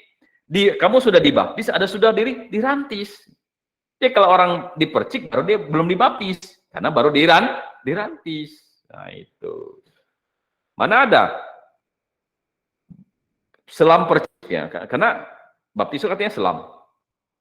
Oh, saya sudah dibaptis percik. Oh, berarti kamu sudah diselam percik. Wah, itu sih kacau gitu. Ya, oke ya. Yang ketiga, dilakukan oleh gereja yang benar. Kenapa? Karena baptisan diperintahkan atau dilaksanakan oleh gereja. Jadi, sebagai syarat masuk menjadi anggota gereja. Karena itulah orangnya harus benar, terus dilakukan dengan media air, dan dimasukkan ke dalam air, caranya benar, dan dilakukan oleh gereja yang benar. Nah, kenapa masih dilakukan oleh gereja yang benar? Karena perintah ini ditujukan kepada gereja. Kalau gerejanya kacau, gerejanya salah, ya baptisannya juga pasti salah. Nah, dari mana kita lihat baptisan gereja itu benar atau tidaknya? Ya minimal dari 3 doktrin. Doktrin keselamatannya benar, diselamatkan oleh percaya kepada Yesus tanpa ditambah-tambah lain, doktrin gerejanya benar, dan doktrin Alkitabnya juga benar. Nah, kalau ketiga-tiga itu benar, barulah gereja itu disebut dengan gereja yang benar. Nah, dari sinilah kita bisa melihat bahwa seseorang sudah benar-benar sudah dibaptis, minimal 3 hal yang benar. Orangnya benar, media dan caranya benar, dan dilakukan oleh gereja yang benar. Nah, jadi baptisan Alkitabiah harus memenuhi 3 hal yang benar. Satu, orangnya benar. Yang kedua, media dan caranya benar. Dan yang ketiga adalah gereja benar. Nah, itu ketiga-tiga itu harus terpenuhi. Kalau salah satunya tidak terpenuhi bagaimana? Medianya benar, air. Caranya dimasukkan ke dalam air. Tapi orangnya belum benar. Oh, ya, itu tidak sah di mata Tuhan. Kenapa orangnya tidak benar, belum diselamatkan? Ya, dia pura-pura aja dia. Tapi kalau orangnya belum benar, jangannya gerejanya tidak benar juga, karena gerejanya tidak mendeteksi ini. Atau medianya benar, caranya benar, pelaku baptisannya juga benar, tapi orangnya belum benar. Bagaimana? Ya kita bilang belum sah di mata Tuhan. Orangnya sudah benar, gerejanya benar, ya. Tapi caranya salah. Kalau cara salah, otomatis gerejanya salah juga ya. Ya, caranya percik. Ya, kita bilang belum, itu belum dibaptis. Kamu baru dirantis. Ya, coba kita lihat ya. Lalu ada orang bilang begini, kan saya sudah dirantis, saya sudah dipercik. Berarti saya kalau gitu saya harus dibaptis ulang dong. Apakah perlu saya dibaptis ulang? Bukankah baptisan tidak ada hubungannya dengan keselamatan? Ya. Jadi apakah perlu baptis ulang? Ya, kita bilang begini. Kalau kamu sudah dirantis, sebenarnya kamu belum dibaptis. Karena kamu baru dipercik, belum diselamkan. Jadi tidak bisa bilang, oh saya sudah dibaptis. Ya, gimana? Dipercik. Nah, berarti kamu baru dirantis. Kamu baru dipercik. Kamu belum dibaptis. Ya karena belum dibaptis, ya mesti dibaptis. Ya, jadi mesti dibaptis. Dan, ya, Itu bukan baptis ulang. Kita bilang kebanyakan orang tidak mau atau tidak paham atau merasa terganjal dalam hatinya karena disebut istilah baptis ulang. Kita bilang sebenarnya itu bukan baptis ulang. Jadi bukan baptis ulang, melainkan baptis yang alkitabiah atau membaptis dengan cara yang benar. Dulu kamu dipercik, itu belum dibaptis. Itu kamu cuma waktu kecil, lagi tidak tahu apa-apa, lagi tidak tahu apa-apa, diantarkan oleh orang tuamu, ibumu dan bapakmu, baru dengan hamba Tuhan dipercik 3 kali, 1, 2, 3, kamu kaget, nangis gitu. Nangis gitu. Itu bukan dibaptis. Itu dirantis dan Tuhan tidak hitung itu benar karena benar itu dengan cara benar dan waktu itu kamu belum diselamatkan gitu loh. Ya, kamu belum diselamatkan waktu itu karena belum ngerti, belum bisa terima Tuhan Yesus. Belum menerima Injil gitu. Apa itu Tuhan hitung baptisan? Belum, itu belum baptisan di mata Tuhan. Di mata bapakmu iya, di mata percik, di mata ibumu iya, ya, di mata hamba Tuhan yang melakukan iya, tapi di mata Tuhan itu belum. Karena belum berarti masih belum melakukan dengan cara yang benar gitu. Nah, berapa kali pun sebelumnya kalau itu belum dengan cara yang alkitabiah, dengan cara yang benar, ketiganya itu belum tepat, maka Tuhan itu belum baptisan. Tapi waktu itu saya sudah diselamkan di kolam mana oleh hamba Tuhan ini, hamba Tuhan terkenal pula, gitu kan? Sudah selamat belum waktu itu? Oh, enggak tahu. Berarti kami belum selamatkan. Kamu ikut-ikutan mungkin sebagainya. Itu Tuhan belum sebagai baptisan. Lalu apa yang kami lakukan itu? Yang di gini. Mungkin di mata Tuhan kamu cuma main-main air saja waktu itu. Itu belum sebagai baptisan. Jadi yang benar itu adalah bukan baptisan ulang. Tapi melakukan baptisan yang benar. Kalau ulang itu berarti dulu sudah pernah benar, diulang lagi. Ya, itu namanya baptis ulang. Tapi saya lebih suka dengan istilah bukan baptis ulang, melainkan baptis yang sesuai Alkitab. Nah, itu yang Tuhan mau. Kalau yang sebelumnya tidak sesuai Alkitab, itu Tuhan tidak hitung sebagai baptisan. Ya, jadi harus tiga-tiganya itu terpenuhi. Ya, tiga-tiganya harus terpenuhi. Nah, lalu misalnya Anda bertanya, ada enggak contoh dalam Alkitab? Salah satunya, orangnya sudah dibaptis, tapi dari ketiga poin itu, ada satu hal yang tidak terpenuhi, sehingga perlu dibaptis dengan cara yang benar. Sehingga kalau saya hari ini salah, saya mendengar kebenaran ini, saya mau memberi diri saya dibaptis. Tapi perlu contohnya dulu. Itu ada. Coba lihat. Kisah Para Rasul pasal 19 ayat 1 sampai ayat 6. Nah, coba saya akan bacakan bagi kita ya. Di sini katakan ketika Paulus masih di Korintus, Paulus sudah menjelajah daerah-daerah pedalaman dan tiba di Efesus. Jadi Paulus ini tiba di Efesus. Di situ didapatinya beberapa orang murid. Kalau Anda baca di ayat yang ke-7-nya, ini layar kita kecil, jadi saya sampai ayat 6 saja. Dikatakan ada 12 orang murid di situ. Ya, bukan 12 rasul ya, murid-murid yang lain ya. Katanya kepada mereka, sudahkah kamu menerima Roh Kudus ketika kamu menjadi percaya? Akan tetapi mereka menjawab, dia belum. Bahkan kami belum pernah mendengar bahwa ada Roh Kudus. Lalu kata Paulus kepada mereka, kalau begitu dengan baptisan manakah kamu telah dibaptis? Jawab mereka, dengan baptisan Yohanes. Kata Paulus, baptisan Yohanes adalah pembaptisan orang yang telah bertobat. Dan ia berkata kepada orang banyak bahwa mereka harus percaya dan kepada dia yang datang kemudian daripadanya, yaitu Yesus. Nah, Bapak Ibu Saudaraku yang dikasih oleh Tuhan Yesus Kristus, kalau Anda membaca ini, sebenarnya konteksnya begini. Rasul Paulus pergi ke Efesus, dia bertemu dengan murid-murid, orang-orang sudah dibaptis oleh Yohanes. Dia bertanya kepada mereka, sudahkah kamu dibaptis? Sudahkah kamu mendengar tentang Roh Kudus? Menerima Roh Kudus? Mereka bilang, belum. Jangan kamu menerima, dengar pun tidak. Loh, Paulus bilang, kalau gitu, siapa yang baptis kalian? Yohanes katanya. Tambah kaget lagi Paulus. Loh, bukankah baptis Yohanes itu baptisan orang yang sudah bertobat? Oh, berarti kalian itu waktu Yohanes berkhotbah kalian tidak dengar. Waktu orang antri untuk dibaptis, kalian antri. Sehingga apa? Isi khotbahnya Yohanes Pembaptis kalian tidak dengar. Kalian lakukan hanya dibaptis saja. Sebenarnya waktu itu, Anda baca dalam Matius pasal 3, ayat 11 yang kita baca, Yohanes Pembaptis bilang apa? bertobatlah sebab kerajaan sudah dekat. Berilah dirimu dibaptis. Aku membaptis kamu dengan air, tetapi dia akan datang membaptis kamu dengan Roh Kudus. Itu khotbahnya Yohanes Pembaptis. Dia berbicara tentang akan ada Roh Kudus yang diutus. Aku membaptis kamu dengan air, tetapi dia yang akan datang membaptis kamu dengan Roh Kudus. Tapi mereka tidak dengar tentang Roh Kudus. Artinya mereka belum percaya. Lihat orang antri ramai di Sungai Yordan, mereka antri juga. Gitu. Mereka dibaptis oleh Yohanes, dibaptis juga. Gitu.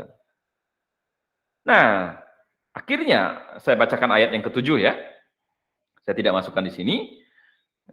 Dan ya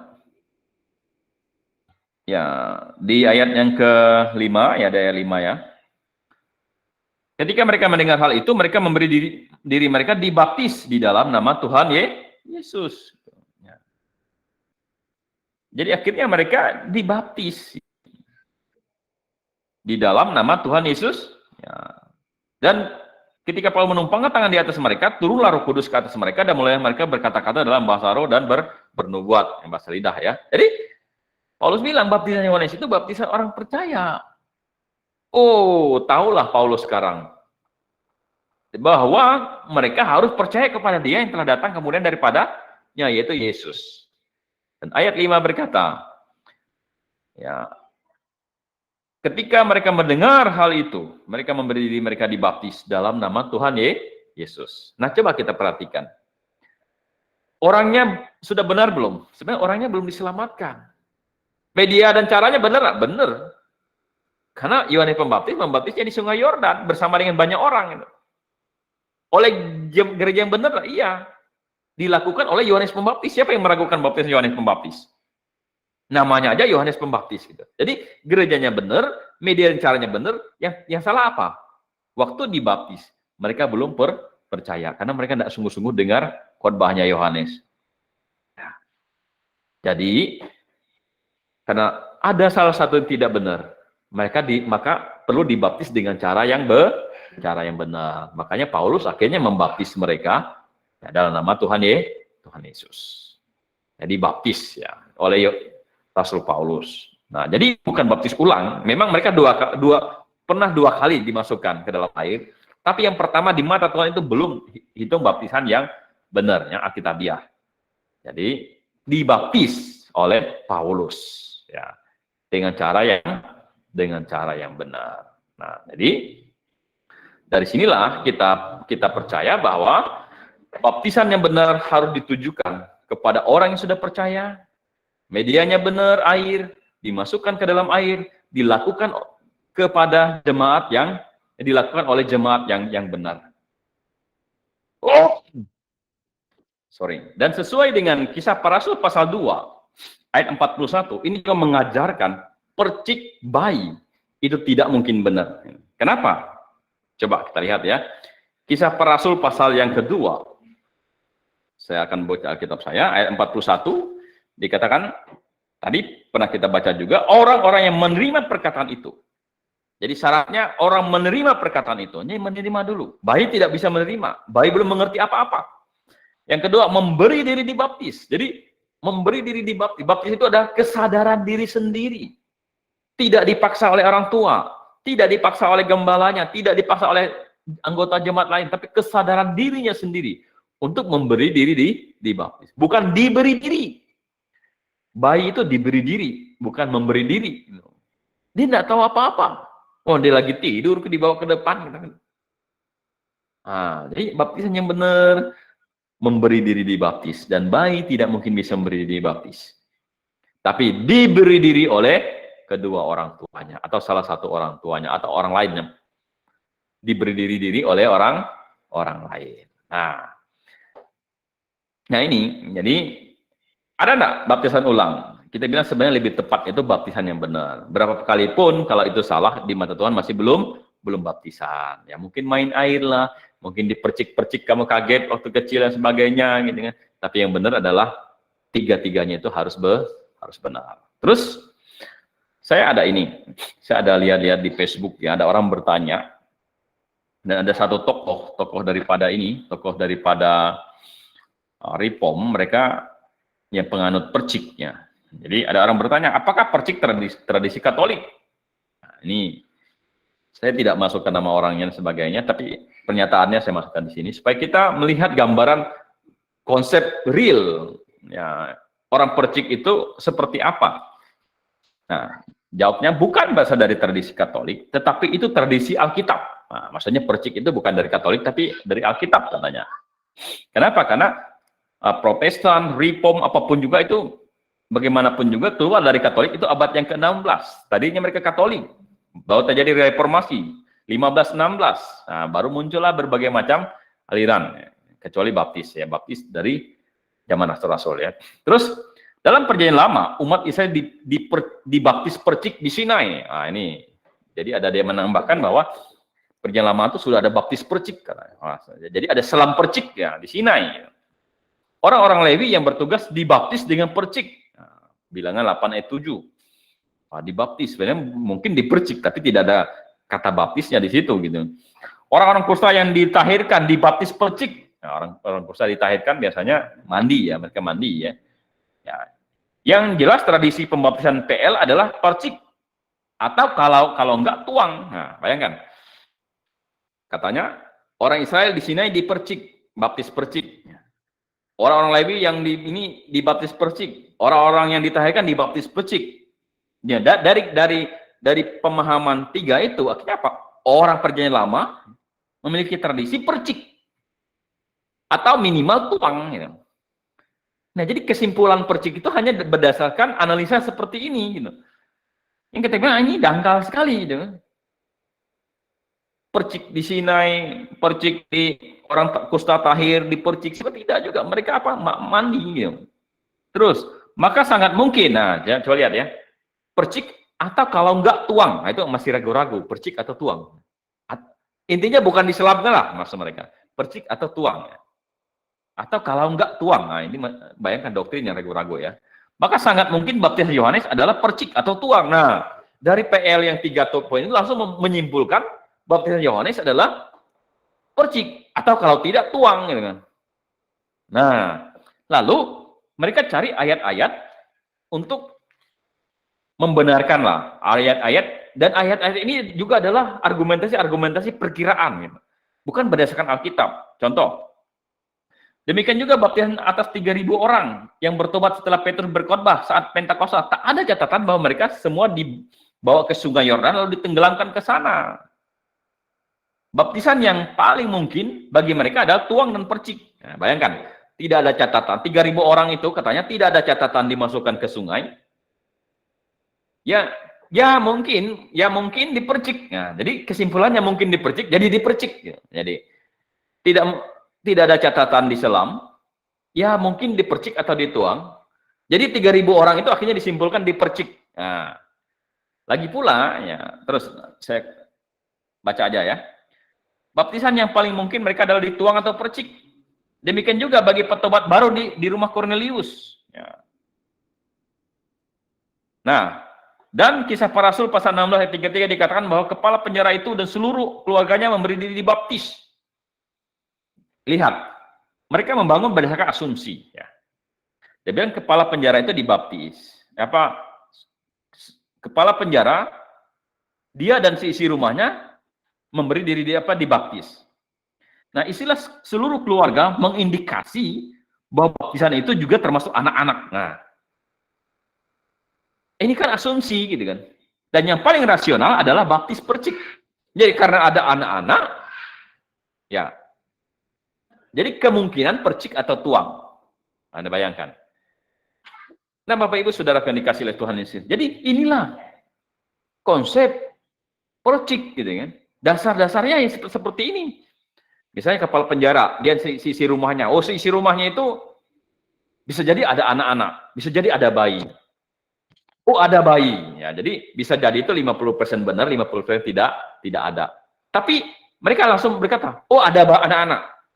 Kalau ada anak-anak, paling logisnya dipercik atau diselam, dituangkan gitu. Jadi berdasarkan 50% kebenaran, akhirnya mereka simpulkan pasti ada anak-anak. Karena pasti ada anak-anak, pasti dipercik atau dituangkan. Nah, ini namanya membangun pengajaran atas andai. Muncullah pengajaran andai-andai jadinya. Gitu. Nah, coba kita lihat Alkitab bilang apa. Nah, sanggahan percik. Ya, jadi percik itu kasih sanggahan. Katanya, bagaimana dengan sida-sida di padang gurun tadi yang dibaptis oleh Filipus? Itu kan sida-sida dalam perjalanan di jalur Gaza. Jalur Gaza itu adalah padang gurun. Di situ katanya namanya padang gurun sedikit air. Nah, saya pernah baca di satu Facebook toko Ripom, katanya hanya orang gila yang menuntut baptis itu harus diselamkan di padang gurun yang sedikit air dan tidak ada air katanya. Wah, maksudnya sida-sida gitu. Itu tidak mungkin dilakukan dengan baptis selam, dengan selam, pasti dilakukan dengan percik. Nah, jadi padang gurun sebagai dasar untuk percik, tapi itu bertentangan dengan hampir banyak ayat Alkitab. Terus ada lagi sanggahan kedua, Sungai Yordan sekarang dangkal, kebanyakan hanya selutut. Mana mungkin selutut itu dibaptis, mana mungkin diselamkan. Gitu. Nah, itu pasti dipercik, ya gitu. Jadi pastinya itu gara-gara kepala penjara tadi. Dia dan si isi rumahnya itu ada bayi tidak mungkin ditenggelamkan katanya. Wah, memang siapa bilang tidak mungkin? Gereja Ortodok bayi dimasukkan ke dalam air sampai 3 kali, slup, gitu. Ya, kalau mau ikut logika mereka berpikir, 3.000 orang bertobat saat hari raya Pentakosta tidak mungkin diselamkan, melainkan dipercik. Mengapa tidak mungkin diselamkan? Katanya 3.000 orang, ya. Itu ada 12 murid katanya. Ayo, katanya 12 murid, ya. Kalau misalnya mereka dibagi, ya, itu satu orang dapat berapa? 300-an orang, enggak cukup katanya. Enggak cukup satu hari itu 300-an orang, satu orang. Itu berapa menit, misalnya 5 menit, ganti lagi, 5 menit, ganti lagi, 5 menit, itu satu hari. Apa enggak ini? Apa enggak sudah enggak makan, terus dalam air, gimana katanya, si tukang baptisnya, enggak mungkin katanya. Makanya mungkin tuh percik, kalau percik kan cepat, datang, cepret, ah itu bisa katanya. Nah itu pasti perciknya, jadi pasti itu hanya berdasarkan argumentasi seperti itu gitu. Padang gurunnya sedikit air, Sungai Yordan dangkal, kepala penjara dia di sisi rumahnya makanya harus dipercik, 3.000 orang bertobat harus dipercik. Nah, jadi coba kita lihat baptisan di padang gurun. Ya. Kita bilang justru baptisan sida-sida itu membuktikan baptisan bukan dengan cara percik. Mengapa? Dikatakan mereka melanjutkan perjalanan mereka dan tiba di suatu tempat yang ada air. Ada airnya.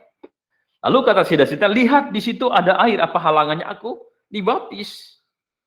Langsung apa? Ya. Lalu orang Ethiopia itu menyuruh menghentikan kereta itu dan keduanya turun ke dalam air, baik Filipus maupun sida-sida itu, dan Filipus membaptis dia.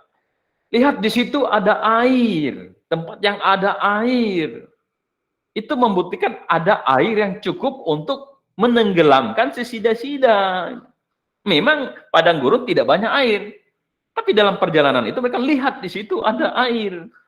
Kalau benar itu adalah percik, tidak berkata lihat di situ ada air. Lihat di kereta ini ada air, karena pasti mereka bawa air minum gitu. Nah, kan tidak perlu banyak, kalau percik tidak perlu banyak. Lihat di sini ada air, bukan lihat di situ ada air, bukan nunggu tempat yang ada airnya dulu baru dibaptis. Kalau itu percik, justru kita bilang baptisan di padang di Gaza yang dilakukan kepada sida-sida dari Ethiopia itu membuktikan itu adalah tempat yang banyak airnya. Ya, karena dikatakan keduanya turun ke dalam air, baik Filipus maupun sida-sida itu, dan Filipus membaptis dia. Nah, mereka menyangka lagi turun itu maksudnya turun kakinya aja, dua-duanya turun kaki gitu kan. Baru ambil airnya, baru dipercik. Kita bilang tidak perlu sampai ke sana. Kalau cuma butuh air, mereka punya air minum kok di kereta pasti gitu kan. Apalagi sida-sida, pejabat besar gitu kan, pasti anak buahnya bawa air gitu. Tidak perlu nunggu ada air banyak, dan perlu nunggu air dulu kalau itu adalah percik. Nah, jadi adalah salah kalau berdasarkan padang gurun, gila katanya kalau misalnya ada orang menyelamkan. Nah, kita bilang Alkitab bilang memang diselamkan. Sungai Yordan yang dangkal, kita bilang namanya dangkal. Sungai Mahakam juga dulu dalam, tapi karena erosi gitu kan, pengikisan lama-lama pasirnya naik, lama-lama jadi dangkal. Tetapi sebenarnya tidak juga. Sungai Yordan hari ini Sungai Yordan ya. Orang membaptis di Sungai Yordan. Ini saya ambil artikel di Google ya, Sungai Yordan. Ini dalam kok masih bisa dibaptis hari ini. Saya bilang Sungai Yordan dangkal, jadi waktu itu Yesus dibaptis di Sungai Yordan maksudnya dipercik gitu kan, bukan diselam, karena waktu itu sekarang aja sudah dangkal semata selutut katanya airnya. Ini Sungai Yordan hari ini masih dalam, no? Kepala penjara Filipi bagaimana gitu kan? Kan katanya ia dan seisi rumahnya. Percayalah kepada Yesus Kristus dan engkau akan selamat, engkau dan seisi rumahmu. Nah, katanya seisi rumah di sini kan berarti ada dia, istrinya, anak-anaknya, mungkin anak-anak remaja, ada anak-anak yang kecil, ada bayinya. Namanya seisi rumah. Kalau begitu, bayi kan tidak mungkin diselamkan katanya. Kita bilang tidak mungkin siapa. Nah, terus kalau begitu pasti dipercik. Nah, jadi membangun berdasarkan asumsi. Kenapa juga bilang seisi rumah tuh, kenapa anda kursinya juga dibaptis, meja makannya juga dibaptis? Kalau begitu, kalau seisi rumah, motornya atau apanya dibaptis juga. Nah, seisi rumah yang dimaksud itu apa? Itu harus mereka pahami gitu. Lalu mereka memberitakan firman Tuhan kepadanya dan kepada semua orang yang ada di dalam rumahnya. Jadi seisi rumah itu adalah orang yang bisa diberitakan Injil, bukan bayi gitu. Ya, lalu mereka memberitakan firman Tuhan kepadanya dan kepada semua orang yang ada di dalam rumahnya. Kalau bayi yang tidak diberitakan, gitu. Paulus juga tahu, gitu kan. Jadi orang yang bisa mengerti. Jadi bukan bayi, gitu di situ. Terus apa lagi? Pada jam itu juga kepala penjara itu membawa mereka dan membasuh diri mereka. Seketika itu juga ia dan keluarganya memberi diri dibaptis. Kembali ya, memberi diri dibaptis ya. Lalu ia membawa mereka ke rumahnya. Nah, depannya mereka keluar rumah, ya, keluar rumah karena butuh banyak air. Lalu membawanya ke rumah. Ya, kalau percik ya cukup dilakukan di dalam rumah. Ini keluar rumah dan menghidangkan makanan kepada mereka, dan ia sangat bergembira bahwa ia dan seisi rumahnya telah menjadi percaya. Jadi siapakah orang yang dibaptis? Apakah ada bayi di sana? Tidak. Kalaupun ada bayi tidak dibaptis di situ. Kenapa? Karena memang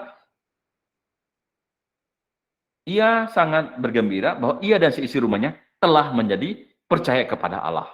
Jadi telah menjadi percaya, yang dibaptis itu adalah orang-orang yang percaya. Tidak bisa berdasarkan ayat ini mengacu ada bayi, baru bayinya tidak mungkin diselam tapi dipercik. Wah, itu membangun atas dasar asumsi demi asumsi, dan asumsi itu tidak tepat ya. Baptisan 3.000 orang bagaimana gitu ya. Nah, satu orang 300. Ya kita bilang tidak harus 12 murid saja yang baptis. Kenapa di Alkitab mengatakan pada hari itu berdiri Petrus di tengah-tengah saudara-saudara yang sedang berkumpul itu, kira-kira 120 orang banyaknya berkata gitu. Ya, ada 120 orang percaya di situ plus murid-murid. Ada 130. Ya, dibagi ini sampai sedikit lah. Dan sampai 100 orang bisa gitu. Ya. Dan sebenarnya juga ada banyak murid-murid yang lain lah gitu. Kemudian ke-70 murid itu kembali dengan gembira mereka, Tuhan juga sedang hentaklah kepada kami demi namamu. Jadi ada 120 murid, ada 70 murid, ya, ada 200-an murid. Ya, bagi ini ya sedikit aja. 100 lewat dikit. Nah. Jadi bisa sebenarnya, tidak ada masalah bagi mereka ya. Membantu 3.000 orang dalam satu hari ya. Pola baptisan dalam Alkitab ya. Setelah percaya memberi diri dibaptis. Jadi yang benar itu adalah setelah percaya memberi diri dibaptis. Ya, jadi ini ada pola dalam Alkitab. Sida-sida di Ethiopia, pada waktu dia percaya, dia langsung memberi diri dibaptis. Lihat di situ ada air, apa halangannya aku dibaptis. Siapa lagi? 3.000 orang. Petrus berkhotbah. Mereka percaya hari itu juga, langsung memberi diri dibaptis. Siapa lagi? Kepala penjara Filipi. Malam itu juga, dia langsung memberi diri dibaptis. Jadi kita mendapatkan pola Alkitab. Memang baptisan tidak menyelamatkan, tetapi baptisan ada hubungan erat dengan keselamatan, yaitu orang yang sudah diselamatkan segera memberi diri dibaptis untuk menggabungkan diri dalam sebuah jemaat, untuk menjadi anggota jemaat, untuk diajar, ya segala sesuatu yang Tuhan perintahkan. Ada siapa di sana? Ada gembala, ada pengajar, atau guru Injil, ada penginjil yang siap mengajar mereka. Artinya apa? Artinya begini, kalau Anda hari ini sudah sungguh-sungguh diselamatkan, sudah percaya kepada Yesus Kristus, adalah kehendak Tuhan, Anda segera menggabungkan diri dengan cara memberi diri dibaptis. Tentu menggabungkan diri ke dalam gereja yang benar. Kalau Anda bertanya, wah kalau gerejanya tidak benar bagaimana? Kita bilang, itulah tugasnya, cari dulu jemaat yang benar. Alkitab bilang apa? Siapa yang lapar dan haus akan kebenaran, Tuhan akan puaskan. Cari kebenaran, cari mana yang benar, sampai menemukannya. Kalau Anda sungguh-sungguh mencari, Tuhan pasti akan bukakan jalan. Sida-sida dari Ethiopia ini, dari jauh-jauh dari Ethiopia, dia datang ke Yerusalem dengan berbagai macam risiko. Di perjalanan, ada penyamun, ada penjahat, dan sebagainya, perjalanan yang jauh, kurang lebih 400 km lewat padang gurun. Dia seorang pejabat, tapi karena mencari Allah. Ingat, Filipus itu sedang memberitakan Injil. Tuhan sweet dia bilang, Filipus, kamu harus segera ke jalur Gaza. Karena di situ ada seorang yang sedang membuka kitab Yesaya.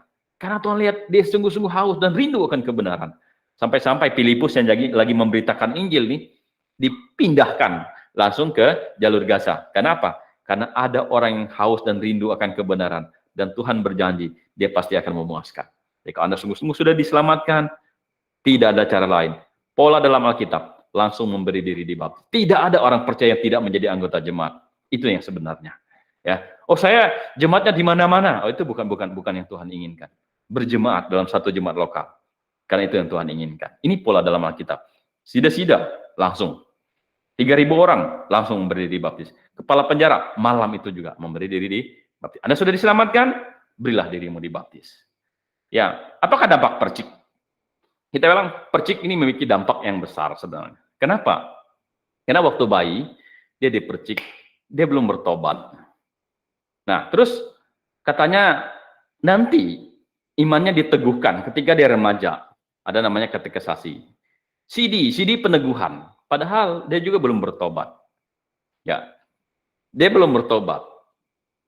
Dia di CD dianggap sudah menjadi anggota penuh. Jadilah dia jadi anggota jemaat. Apakah dia sudah diselamatkan? Belum. Apakah dia sudah mendengar berita Injil benar? Belum. Apalagi dalam gerejanya tidak dikhotbahkan tentang bagaimana manusia berdosa harus diselamatkan. Bagaimana harus mendengar Injil dulu, menerima Yesus sebagai Tuhan dan Juru Selamat akan diselamatkan. Ketika dia pemuda, tamat SMA, sekolah Alkitab misalnya. Sekolah Alkitab, masuk sekolah Alkitab. 5 tahun selesai sarjana teologi. Apakah sungguh-sungguh sudah bertobat, sudah diselamatkan? Belum. Jadi vikaris dulu, jadi pendeta penuh. Khotbah di mimbar. Bayangkan, pendetanya atau gembalanya belum diselamatkan. Berkhotbah kepada jemaat yang ada di bawah. Itu bagaikan apa? Kita bilang, bagaikan orang buta menuntun orang buta. Orang buta menuntun orang buta. Ya, yang khotbah di mimbar aja belum diselamatkan, bagaimana dia bisa memberitakan keselamatan kepada orang lain? Nah, inilah yang terjadi gitu. Sehingga kita kasih tahu kebenaran. Percik salah, misalnya, oh dia marah, bukan malah merenung sesuai dengan Alkitab. Harusnya tidak boleh marah dong. Kalau bilang, oh percik salah, di mana salahnya? Ini. Oh iya, ya salah. Ini namanya cinta kebenaran. Orang sudah diselamatkan seperti itu. Tetapi dia bisa menjadi macam marah dan sebagainya. Jadi bayangkan ada hamba Tuhan berdiri di atas mimbar, tapi dia sendiri belum diselamatkan. Bagaimana bisa memberitakan keselamatan kepada jemaatnya? Kalau jemaatnya ada 100 orang belum diselamatkan. Itu dampaknya. Itu bukan hal kecil. Ini hal yang berbahaya. Dan Anda tahu abad 16? Ya, 1516 Martin Luther. Ya. Martin Luther mengadakan protes ya. Reformasi. Kenapa? Karena Katolik mengeluarkan surat pengampunan dosa. Dan itu dimulai bukan sejak langsung di situ. Karena dia percaya bahwa ada ordinan demi ordinan yang bisa menguduskan. Kenapa bayi secepat mungkin dipercik? Ya, katanya karena Anda bisa melindungi, ya, bisa menguduskan dia. Kalau gitu secepat mungkin. Ya, dia dilindungi gitu kan. Ya. Secepat mungkin dia dikuduskan. Makanya sebayi mungkin dia dipercik. Ini kan konsep yang salah. Jadi kesalahan itu kecil sedikit demi sedikit, lama-lama menjadi besar. Yang kedua, baptisan berdasarkan iman orang tua. Ini juga tidak sesuai dengan Alkitab. Ya, karena Alkitab bilang apa? Tiap-tiap orang akan memberi pertanggungjawaban tentang dirinya sendiri kepada Allah. Tidak ada orang tua mempertanggungjawab iman orang anaknya, anak mempertanggungjawab iman orang tuanya. Yeskiel 18 ayat 20 sampai 19 sampai 20. Anda bisa baca ya. Ya, jadi ini saja yang bisa saya sampaikan di malam hari ini. Jadi intinya bahwa ada dua ordinan. Yang pertama adalah baptisan, yang kedua adalah perjamuan Tuhan. Dan hari ini kita belajar tentang baptisan. Baptisan yang benar ditujukan kepada orang yang sudah benar. Medianya air, caranya dimasukkan ke dalam air. Yang ketiga oleh jemaat yang benar. Karena jemaat yang melakukan itu. Dan baptisan yang benar harus ditujukan oleh keinginan sendiri, bukan diberi. Bukan diberi. Kalau bayi itu diberi. Tetapi memberi diri dibaptis atas keinginan sendiri, atas kesadaran sendiri, tanggung jawab sendiri, atas pengertian sendiri. Dan harus orang yang sudah menerima Injil. Kalau belum, bagaimana bisa dia melambangkan Injil itu? Dan baptisan yang benar untuk menjadi anggota jemaat. Jadi orang sudah diselamatkan, menggabungkan diri dalam sebuah anggota jemaat. Dan ini saja yang saya sampaikan. Biarlah kiranya ini bisa bermanfaat bagi kita. Terima kasih, Tuhan memberkati kita semua. Maranatha. Ya. Baik, jadi sampai di sini pembahasan kita. Saya matikan recordnya dulu ya.